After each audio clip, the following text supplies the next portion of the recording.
Hello students, I am Ashima Thakur और आज हम लोग मिल रहे हैं बायोलॉजी क्लास 11th के जो थर्ड चैप्टर है प्लांट किंगडम उसके बारे में बात करने के लिए। आई होप कि आप लोगों ने प्रीवियस वीडियोस अच्छे से देख ली होंगी, आप लोग को समझ भी आ रहा होगा। अगर नहीं समझ में आ रहा है तो प्लीज़ कमेंट में। ठीक है, अब देखिए बच्चा पार्टी अगर हम लोग बात करते हैं जो हमारा नेक्स्ट चैप्टर है प्लांट किंगडम के बारे में, तो विटेकर ने जो 5 किंगडम क्लासिफिकेशन सिस्टम दिया था उसमें उन्होंने मोनेरा को इंक्लूड किया था, प्रोटिस्टा को इंक्लूड किया था, फंजाई को, प्लांट्स को एंड एनिमल्स को। अपन मोनेरा, फंजाई और प्रोटिस्टा के बारे में पढ़ चुके हैं। ठीक है, और आज जो हम लोग पढ़ेंगे प्लांट्स के बारे में बात करेंगे। तो प्लांट्स की अगर हम लोग बात करें तो जो लोअर ग्रुप ऑफ प्लांट्स थे वो हम लोगों ने प्रोटिस्टा में पढ़ा। यूजुअली एल्गीज के बारे में हम लोगों ने वहाँ पढ़ा जो लोअर ग्रुप ऑफ प्लांट्स होते हैं, क्योंकि उनमें हमें कोई भी जो हायर क्लास ऑफ प्लांट्स हैं, जो कम्प्लीटली मॉडिफाइड प्लांट है, उनके जैसा कैरेक्टर देखने के लिए नहीं मिलते थे। इसलिए उनको हम लोगों ने जो लोअर ग्रुप हैं जो यूनिसेलुलर थे, यूकैरियोटिक एल्गीज थी, उनको अलग ग्रुप में रखा गया।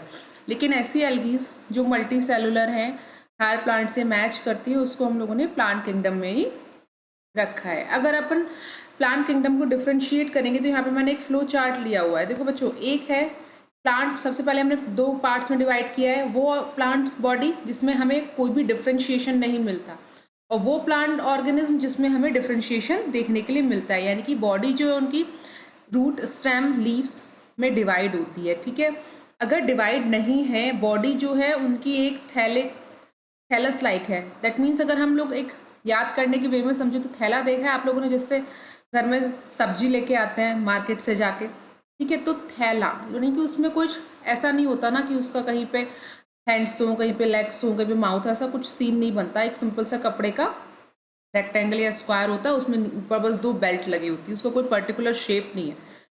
जो सब्जी रखो उसी का वो शेप ले लेता है। ठीक है, तो ऐसे ही थैलोफाइट्स मतलब जिनकी बॉडी थैले जैसी हो, उसमें मतलब प्लांट के जो पार्ट्स हैं जैसे रूट्स है, स्टेम्स हैं, लीव्स है, ये कुछ भी डिफ्रेंशिएशन ना हो तो उनको अपन बोलते हैं थैलोफाइट्स। और वो प्लांट ग्रुप्स जिसमें डिफ्रेंशिएशन मिलता है उसको अपन अलग कैटेगरी में रखते हैं, और उसमें आपके ब्रायोफाइट्स आ जाते हैं, टेरिडोफाइट्स आ जाते हैं, जिम्नोस्पर्म आ जाते हैं और एंजियोस्पर्म आ जाते हैं। ठीक है, यू कैन सी हियर, उसमें ब्रायोफाइट्स आएंगे, फिर टेरिडोफाइट्स, फिर gymnosperm and then ultimately angiosperm. ठीक है, अब जो ऐसे प्लांट ऑर्गेनिज्म जिनकी बॉडी में हमें रूट, स्टेम, लीव्स देखने के लिए मिल रही हैं, तो उसमें भी फिर स्पेशलाइजेशन थोड़ा सा और स्पेसिफाइड हो जाता है। दैट मीन्स एक वो ग्रुप जिसमें हमें वस्कुलर टिश्यू मिलते हैं और एक वो ग्रुप जिसमें अपन को वस्कुलर टिश्यू नहीं मिलते हैं। तो जिसमें वैस्कुलर टिश्यू मिलेंगे वो तो ज़्यादा कॉम्प्लेक्स होगा, लेकिन जिसमें वैस्कुलर टिश्यू नहीं मिल रहे हैं उसमें सिर्फ एक ही ग्रुप का जो कंपोनेंट है वो देखने के लिए मिलेगा, वो है आपके ब्रायोफाइट्स। ठीक है, वैस्कुलर टिश्यू यानी कि जाइलम फ्लोएम, जो वैस्कुलर बंडल्स होते हैं। ठीक है, और जिसमें वैस्कुलर बंडल्स मिल रहे हैं यानी कि vascular tissue, xylem phloem properly मिल रहे हैं, वो आपके टेरिडोफाइट्स हैं, जिम्नोस्पर्म्स हैं, देन एंजियोस्पर्म्स हैं। उसके बाद जो हमारा लास्ट डिफ्रेंशिएशन आता है वो आता है आप लोगों का ये जो स्पर्मेटोफाइट्स होते हैं, यानी कि जिनके पास सीड्स का प्रोडक्शन होता है। ठीक है, और एक जिनके पास सीड का प्रोडक्शन नहीं होता। तो वो वेस्कुलाइज्ड प्लांट लाइक टेरिडोफाइट्स, जिम्नोस्पर्म और एंजियोस्पर्म, इनमें से कौन कौन से ग्रुप ऐसे हैं जिनमें सीड का प्रोडक्शन होगा, कौन कौन से ग्रुप ऐसे हैं जिसमें सीड का प्रोडक्शन नहीं होगा। तो there is no seed production in pteridophyte group, but gymnosperm और एंजियोस्पर्म में जो सीड्स हैं वो देखने के लिए मिलते हैं। ठीक है, अब जिम्नोस्पर्म और एंजियोस्पर्म में जो मिलने वाले सीड हैं उनमें एक छोटा सा डिफरेंस है, वो ये कि जिम्नो का मतलब होता है नेकेड, स्पर्म का मतलब होता है सीड, यानी कि उनके सीड के ऊपर कोई भी कवरिंग नहीं मिलती है, उनके जो सीड होते हैं वो नेकेड होते हैं। बट जो एंजियोस्पर्म होते हैं उनके जो सीड्स होते हैं वो कवर्ड होते हैं, और उसमें अपन दो टाइप्स के सीड्स के पैटर्न देख सकते हैं। एक वो सीड जिसमें 2 लीव्स मिलती है तो डाइकोटिलेडन्स, एक वो सीड्स जिसमें सिंगल लीफ मिलती है तो मोनोकोटिलेडन्स। क्लियर हो गया बच्चों? नेक्स्ट एक और स्लाइड लिया है, ये मैंने अलग अलग लेके इसलिए ली है ताकि आप लोगों को ना एक फ्लो चार्ट के फॉर्म में मिल जाए। फ्लो चार्ट को देख के बच्चा इजीली और जल्दी याद कर लेता है। ठीक है, जैसे एल्गी जो थैलोफाइटा ग्रुप था उसमें कौन कौन सी मिलेंगी, क्लोरोफाइसी, फियोफाइसी, रोडोफाइसी, जिसको आप लोग डिटेल में पढ़ेंगे। फिर ब्रायोफाइट्स के एग्जाम्पल में आपको लिवरवर्ट्स एंड मॉसेस मिलेंगे, वो भी आप डिटेल में पढ़ेंगे। फिर टेरिडोफाइटा में भी आपको कुछ अलग ग्रुप मिलेंगे जिसको आप डिटेल में पढ़ेंगे। फिर जिम्नोस्पर्म में भी आपको जो पैटर्न्स मिलते हैं, कौन कौन से टाइप के प्लांट्स हैं, कहाँ मिल रहे हैं, ये सब आप डिटेल में पढ़ेंगे। और अल्टीमेटली एंजियोस्पर्म के कौन से एग्जाम्पल होते हैं, डाइकोट एंड मोनोकोट, ये भी आप लोग डिटेल में पढ़ेंगे। बस एक फ्लो चार्ट है, जब आप पूरा चैप्टर पढ़ लेंगे तो आपको ये फ्लो चार्ट ज़्यादा ईजिली समझ में आएगा। बस मैंने यहाँ पे मेंशन किया so that you can understand, ठीक है। अब हम लोग बात करते हैं डिवीजन थैलोफाइटा। तो यूजुअली जो एल्गीज होती हैं वो सारी डिवीजन थैलोफाइटा में इंक्लूडेड होती हैं, ठीक है। इनकी क्या प्रॉपर्टी होती है, इनके पास क्लोरोफिल मिलेगा। तो ये आप लोगों ने प्रीवियस लेक्चर्स में भी पढ़ा था, प्रीवियस चैप्टर्स में, कि जो एल्गीज होती हैं वो 70 to 75 टोटल फोटोसिंथेसिस करती हैं, ठीक है। और अगर अपन एल्गी को हम लोग ग्रुप करेंगे तो मोनेरा में हमें ब्लू ग्रीन एल्गी मिली, प्रोटिस्टा में डायनोफ्लैजेलेट्स डायएडम यूग्लिनॉइड्स के फॉर्म में एल्गी मिली जो यूनिसेलुलर थी, और प्लेंटी में हम लोग को रेड, ब्राउन और ग्रीन एल्गी देखने के लिए मिलेगी, ठीक है। यूजुअली ये तो हमें पता है कि भाई इनकी बॉडी जो है थैलस लाइक होती है, इसमें कोई भी क्लियर स्ट्रक्चर देखने के लिए अपन को नहीं मिलता है, ठीक है। एक्वेटिक होंगे, मोस्टली एक्वेटिक होते हैं, मरीन फ्रेश वाटर होंगे, और कहीं कहीं हमें टेरेस्ट्रियल हैबिटेट्स में मिलेंगे, लेकिन वहाँ पे मॉइस्चर होना बहुत ज़्यादा ज़रूरी है, ठीक। प्लांट बॉडीज थैलस, यानी कि no clear differentiation between stem, leaves and the roots. Unicellular होते हैं, कॉलोनियल होंगे, या तो यूनिसेलुलर होंगे, कॉलोनी में मिलेंगे, फिलामेंटस फॉर्म में मिलेंगे, पैरेनकाइमेटस, स्यूडोकाइमेटस, स्यूडोपैरेनकाइमेटस, इस फॉर्म में ये हमें देखने के लिए मिलती है। और जितनी भी एल्गी होती है उसके ऊपर म्यूसिलेज की एक थिन कवरिंग मिलती है जो उसको मॉइस्चर प्रोवाइड करती है ताकि वो कम्प्लीटली ड्राई अप ना हो, क्योंकि एल्गी को ग्रो करने के लिए, थैलोफाइट्स को ग्रो करने के लिए मॉइस्चर बहुत ज़्यादा रिक्वायर्ड होता है। वेस्कुलर टिश्यू एब्सेंट होते हैं, मैकेनिकल टिश्यू भी एब्सेंट होते हैं। फिर अगर हम न्यूट्रिशन देखेंगे तो जो न्यूट्रिशन होता है, क्योंकि ये कम्प्लीटली फोटोसिंथेटिक होते हैं, तो ऑटोट्रॉफिक मोड ऑफ न्यूट्रिशन मिलेगा। यूजुअली जो ग्रेना होता है, ग्रेना तो एब्सेंट होता है, ठीक है, लेकिन और इसके अलावा जो बेसिक स्ट्रक्चर होती है क्लोरोप्लास्ट की वो देखने के लिए मिलती है। थाइलेकॉइड, सिंगल थाइलेकॉइड मिलता है, ठीक। क्लोरोफिल ए, कैरोटिनॉइड, ज़ैंथोफिल और अदर कलर पिगमेंट्स यहाँ पे देखने के लिए, फाइकोब्लेंस, फ्यूकोजैंथीन अलग अलग एल्गी में देखने के लिए मिलते हैं, क्योंकि अभी आपने पढ़ा रेड, ब्राउन और ग्रीन एल्गी 3 टाइप से होती है, ठीक है।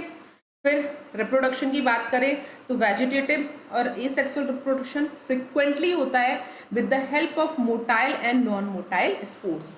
अब यूजुअली अगर मोटाइल है तो वो फ्लैजिला की हेल्प से एक्टिवली फ्लो करेंगे, नॉन मोटाइल है तो वो पैसिवली किसी भी पॉलिनेटर कंपोनेंट्स के थ्रू वो मूव करेंगे, ठीक है, कोई भी अदर सोर्स के थ्रू, जैसे वाटर के थ्रू, एयर के थ्रू, ओके, या किसी अदर इंसेक्ट या एनिमल के थ्रू। सेक्सुअल रिप्रोडक्शन में हमें 3 पैटर्न देखने के लिए मिलते हैं, आइसोगैमी, एनाइसोगैमी एंड ऊगैमी।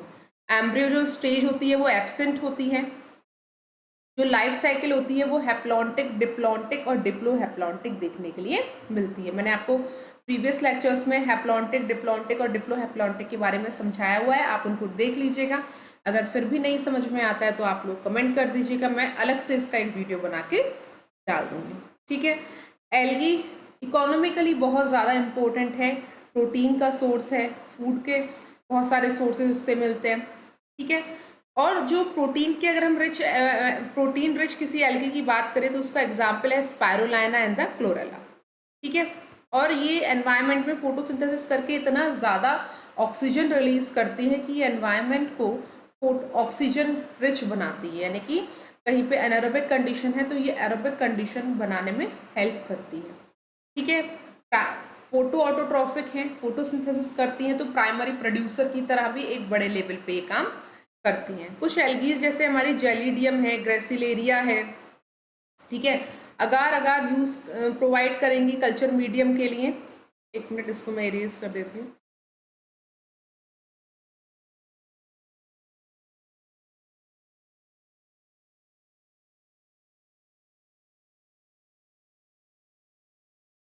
ठीक है।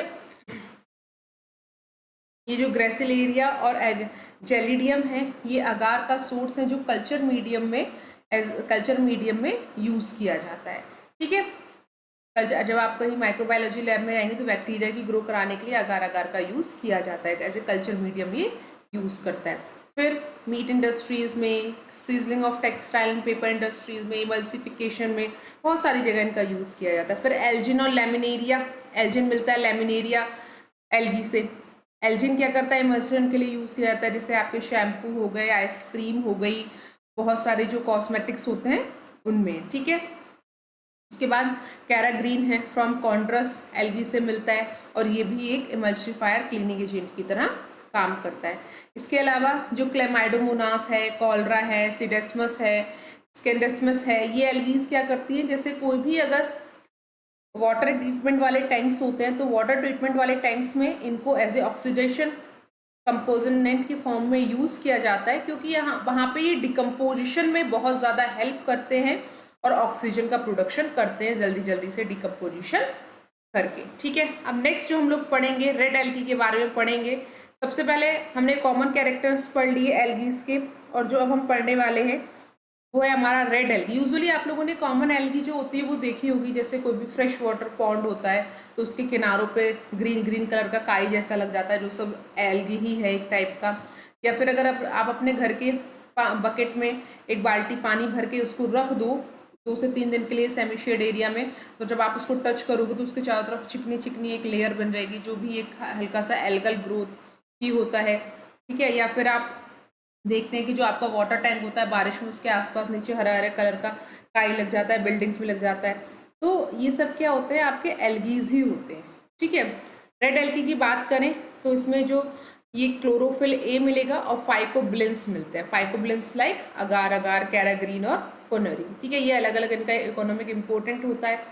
जो रिजर्व फूड मटेरियल होता है वो फ्लोरिडियन स्टार्च है। ज़्यादातर रेड एल्गी मेरीन एक्वेटिक है एक्सेप्ट बैट्रैको स्पर्मम, ये थोड़ा सा एक्सेप्शन है तो उसको याद रखेंगे। फिर ऑटोट्रॉफिक होती हैं किसके अलावा, हार्बेरियला के अलावा, क्योंकि ये अदर जो रेड एल्गीज हैं उनके ऊपर पैरासाइट के फॉर्म में रहती है।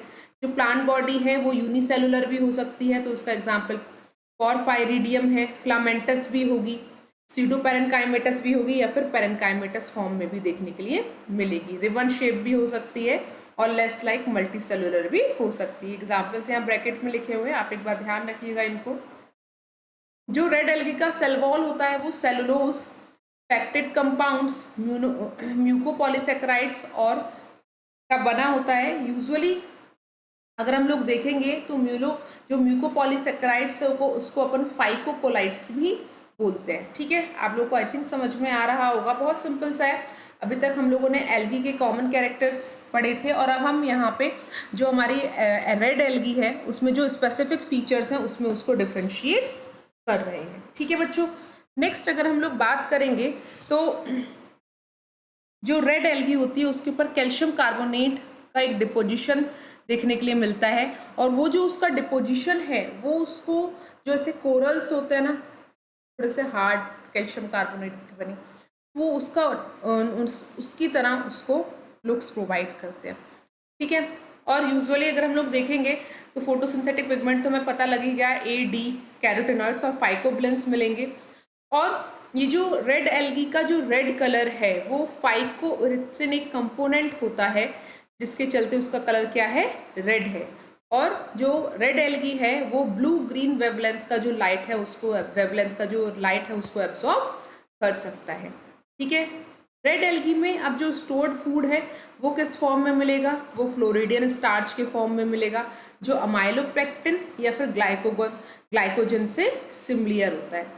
ठीक है, एसेक्सुअल रिप्रोडक्शन के इसमें कौन कौन से टाइप मिलते हैं, मोनोस्पोर्स मिलेंगे, टेट्रास्पोर्स, कैरोस्पोर्स या फिर जैमा देखने के लिए मिलते हैं। ये स्पोर्स फेवरेबल कंडीशन में सेपरेट हो जाते हैं मेन प्लांट एल्गी से, और उसके बाद फिर ये जो है न्यू इंडिविजुअल जो एल्गी है उसका फॉर्मेशन करते हैं। अगर हम लोग सेक्सुअल रिप्रोडक्शन देखेंगे तो जो मेल सेक्स ऑर्गन है वो स्पर्मेटाजेनियम मिलेगा, एंथ्रीडियम मिलेगा, और जो नॉन फ्लैजिलेट मेल गैमीट जो है स्पर्मेटिडियम को प्रोड्यूस करेगा। ठीक है, अब नॉन फ्लैजिलेट्स हैं तो दैट मीन्स यहाँ पे क्या हो रहा है, उसमें फ्लैजिला एब्सेंट है, और फ्लैजिला एब्सेंट है तो वो पैसिवली क्या करेगा, मूव करेगा फॉर द पॉलिनेशन। ठीक है, और अगर हम लोग फिक्स फीमेल सेक्स ऑर्गन की बात करें तो उसको क्या बोलते हैं अपन, कार्पोगोनियम। ठीक है, तो मेल जो सेक्स ऑर्गन है वो स्पर्मेटोगोनियम या एंथ्रीडियम, और जो फीमेल सेक्स ऑर्गन है वो कार्पोगोनियम होगा। पॉलिनेशन यूजुअली क्योंकि वाटर के आसपास मिलती हैं, वाटर बॉडीज में ज़्यादातर मिलती हैं, तो मैरीन होता है, थ्रू वाटर होता है। ठीक है, मैरीन ही थ्रू वाटर होगा तो हाइड्रोफ्लिक, मैंने आपको लास्ट क्लास में 12th की में बताया था, आप लोगों को नहीं बताया था, सॉरी। तो ये जो पॉलिनेशन है, पॉलिनेशन के जो वेक्टर्स हैं वो कौन कौन से हैं आप लोग क्लास 12th में पढ़ोगे, लेकिन अगर वाटर से होने वाला कोई पॉलिनेशन है तो उसको अपन क्या बोलते हैं, हाइड्रोफिलिक। ठीक है, अगर एग्जाम्पल देखेंगे रेड एल्गी का तो जेलिडियम है, पोरफायरा है, बैट्राकोस्पर्म है, ग्रेसिलेरिया है और पॉलीसाइफोनिया है। ठीक है, इनकी कुछ इकोनॉमिक इम्पोर्टेंस भी होती है, जैसे पोरफायरा है, रोडोमाइनिया है, कॉन्ड्रस है, ये फॉडर की तरह यूज़ की जाती है। फाइकोबिलेंस जो है वो जिसके अंदर अगार मिलता है, कौन सी एल्गी से प्रोड्यूस होता है, जेलिडियम एंड ग्रेसिलेरिया एल्गी से प्रोड्यूस होता है। तो ग्रेसिलेरिया और जेलिडियम एल्गी जो है वो अगार अगार को प्रोड्यूस करती है, जो ग्रोथ मीडिया की तरह यूज़ किया जाता है। फिर कैराजिन मिलता है कॉन्ड्रस एल्गी से, जो इमल्सन के लिए और क्लीनिंग एजेंट की तरह यूज़ किया जाता है। ठीक है, फिर ग्लोकोपेलेटिस मतलब एक एल्गी है जो फ्नोरी प्रोवाइड करते हो। फ्नोरी जो है एक बहुत अच्छे एडहेसिव ग्लू की तरह काम करता है। ठीक है, तो ये चीज़ बच्चों आप लोग याद रखेंगे। यहाँ पे मैंने कुछ रेड एल्गी लिए, जैसे पोरफायरा है, ये पॉलीसाइफोनिया है, ये आप लोग को अपनी बुक में भी मिलता है एनसीईआरटी में। ठीक, अब देखो आप इसमें देख रहे हो तो इसमें ना हमें पॉलीसाइफोनिया में एक मेन एक्सेस मिल रहा है और उस पर छोटी छोटी ब्रांचेस मिल रही हैं, कोई क्लियर लीफ जैसा डेफिनेशन नहीं मिल रहा है। या फिर पोरफायरा में अगर हम देखें तो उसमें तो कंप्लीट ही एक लीफ जैसा कुछ स्ट्रक्चर है, ना स्टेम है, ना रूट है, ना कुछ है। ठीक है, ये छोटे छोटे उस पर हेयर लाइक स्ट्रक्चर मिलते हैं जिसको अपन क्या बोलते हैं, फ्रॉन्ट्स बोलते हैं। ठीक है, और ये फोटोसिंथेसिस करने में हेल्प करते हैं। तो अब ये रेड एल्गी आप देख सकते हैं सी के बीच में, यहाँ पे मैंने एक पिक्चर लिया हुआ है, ये देख रहे हैं आप लोग। ठीक है, तो यहाँ पे क्या हो रहा है, ये रेड एल्गी है जो पानी के बीच में है।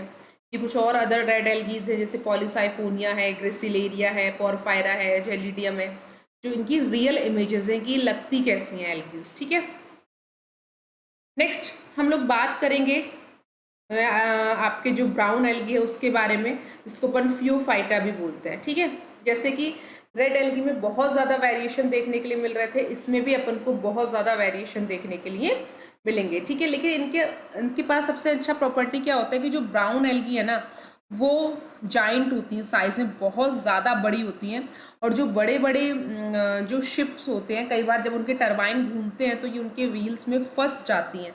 ठीक है, तो ये यूजुअली 100 मीटर तक लंबी हो सकती हैं।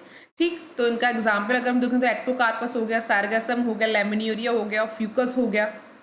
कौन कौन सा क्लोरोफिल मिलेगा, क्लोरोफिल ए एंड सी मिलता है, कैरेटोरॉइड मिलेंगे, जेंथोफिल्म, फ्यूकोजेंथीन, फाइकोल और अदर कलर पिगमेंट मिलेंगे। ठीक है, यूजुअली जो जेंथोफिल है वो ब्राउन येलो कलर प्रोवाइड करता है ब्राउन एल्गी को, और उसके कंपोजिशन के अकॉर्डिंग ही वो कितना अमाउंट में मिल रहा है। जो ब्राउन एल्गी है उसका कलर लाइट और डार्क हो सकता है। जो फूड स्टोर्ड होता है वो कार्बोहाइड्रेट के फॉर्म में होता है, कार्बोहाइड्रेट एक टाइप का, जिसको अपन क्या बोलते हैं, लैमिनेरिन और मैनिटोल। ये चीज़ें आपको याद रखनी है, कौन सा क्लोरोफिल मिल रहा है, कौन सा कलर पिगमेंट मिल रहा है, किस फॉर्म में फूड आपका स्टोर हो रहा है। ठीक है, अब अगर हम बॉडी में देखें तो हमें बॉडी में कुछ स्पेशलाइज स्ट्रक्चर मिलेंगी, जैसे सबसे नीचे की तरफ होल्ड फास्ट मिलेगा, फिर एक लॉन्ग स्टॉक मिलता है जिसको स्ट्राइप बोलते हैं, और लीफ लाइक स्ट्रक्चर्स मिलती हैं जिसको अपन क्या बोलते हैं, लेमिना या फ्रॉड, जो फोटोसिंथेटिक पार्ट्स होते हैं। ठीक है, सेल वॉल में हमें सेलुलोज मिलेगा, यूजुअली जो एल्गीज है उसमें हमें सेलुलोज मिलना ही मिल गया उसकी सेल वॉल में, लेकिन उसके अलावा भी कुछ एक्स्ट्रा और चीज़ें मिलती है, पिगमेंट्स मिलते हैं, तो वो क्या है, आपके नॉन ग्लूकोगेन सैक्राइड्स हैं, फाइकोकोलाइड्स हैं। ठीक है, अब प्रोटोप्लास्ट में हमें क्या मिलेगा, प्लास्टिड, सेंट्रली लोकेटेड वैक्यूल मिलेगी, न्यूक्लियस मिलेगा, and all kind of things मिलती हैं। वेजिटेटिव रिप्रोडक्शन में यूजुअली फ्रेगमेंटेशन से होता है। एसेक्सुअल रिप्रोडक्शन में हमें मोटाइल एंड नॉन मोटाइल दोनों टाइप के स्पोर्ट्स हमें देखने के लिए मिलते हैं, और अगर मोटाइल स्पोर्ट्स मिल रहे हैं तो उसमें हेट्रोकॉन्ट फ्लैजिला देखने के लिए मिलेगा, यानी कि एक फ्लैजिला छोटा होगा साइज में और एक फ्लैजिला साइज में बड़ा होगा। इसमें भी जो सेक्सुअल रिप्रोडक्शन है वो आइसोगैमस, एनाइसोगैमस और ऊगैमस टाइप का हो सकता है। आइसोगैमस का मतलब है, मैंने एक शॉर्ट्स भी डाली हुई है इन तीनों पे बना के, आप लोग उसको भी देख सकते हैं तो आपको क्लियर हो जाएगा। आइसोगैमस का मतलब है जब गैमीट्स साइज मॉर्फोलॉजिकली सिमिलर होंगे। एनाइसोगैमस का मतलब है जब गैमीट्स जो है एक साइज में बड़ा होगा, एक छोटा होगा, मॉर्फोलॉजिकली डिफरेंट होंगे। ऊगैमस का मतलब है एक स्पर्म और एक एग की तरह बिहेव करेगा, ठीक है।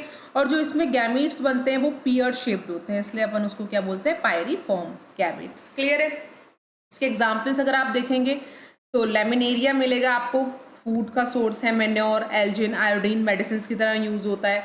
फ्यूकस देखेंगे तो वो एल्जिनिक एसिड प्रोवाइड करेगी जो आइसक्रीम, ऑइंटमेंट और टूथपेस्ट में इमल्शन में यूज होता है, ठीक है।